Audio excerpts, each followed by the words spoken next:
Hey guys, welcome to the Football Terrace. My name is Jessica and I'm going to be hosting a live rundown of what's been going on here in Qatar for the World Cup. So make sure that you guys like this video and subscribe to the channel if you like this type of content. So to get it started, if you guys were waiting for a game to get your juices flowing and make you really feel like you were watching the World Cup, yesterday's huge upset with Saudi Arabia and Argentina definitely did that for you.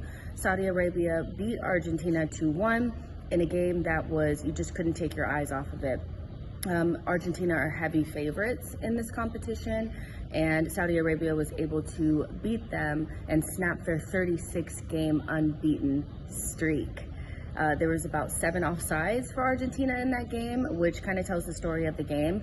They did have a lot of chances. They had the ball in the back of the net maybe 4 times, but all of those were offside, and besides the penalty, they weren't able to really establish their dominance in that game. And as the game went more on, Saudi Arabia really started to kick on, and that's exactly how you want to see teams that are not so favored in this competition really put their stamp on a game. And so Saudi Arabia should be really proud of what they did.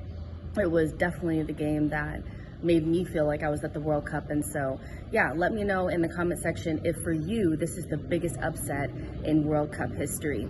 Now moving on to a smaller upset, Tunisia played against Denmark. Tunisia is ranked 30th, while Denmark is ranked 10th, and they were able to hold Denmark for a 0-0 draw. There was about 24 shots in that game, so there was a lot of action without any end product there, and that was really the only thing that took away from the game for me, was that there was just no goals. But it was another exciting game where a team that's not heavily favored really put their mark down in this competition and said, you know what, we're gonna go for it, and I love that for them.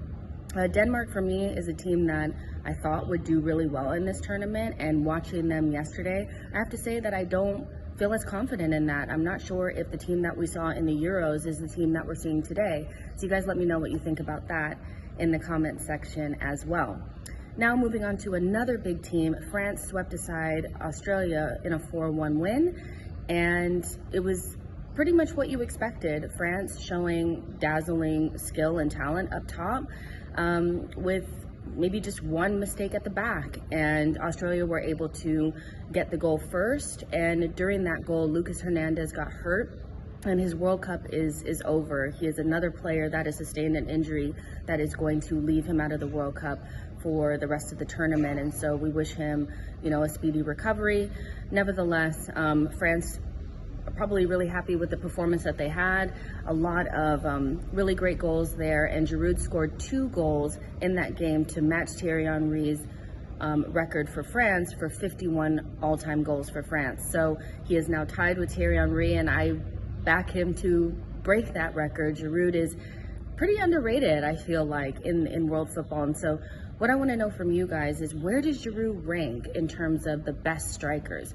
He has lots of trophies, he's won a World Cup, he's breaking records, and so what do you guys think about Giroud and where he really sits with the best of the best at that table? Last but not least, Henry Winter did come out with an article today saying that England feel like there's inconsistencies in terms of the refereeing, and they're being targeted. As we know, in England's game against Iran, there was a penalty called against John Stones for holding in the box, and then Harry Maguire was held in a very similar way in the box on the other side, and it was not called for a penalty. Then when we watched Argentina versus Saudi Arabia, the penalty that was called for Argentina was a very similar situation, and they got the penalty. And Henry Winter went through in the article saying that England do feel like there's inconsistencies and they're being targeted.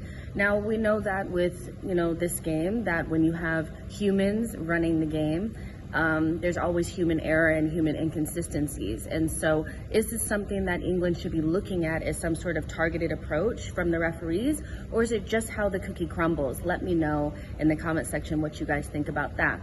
In today's games, we're going to see some more big guns out there, with Belgium playing, as well as Germany, and who else is playing? Spain as well. So I will give you guys the rundown tomorrow on those games, and I'm hoping for some more exciting results. But thank you guys so much for tuning in, and I'll see you guys on the next one. Bye, guys.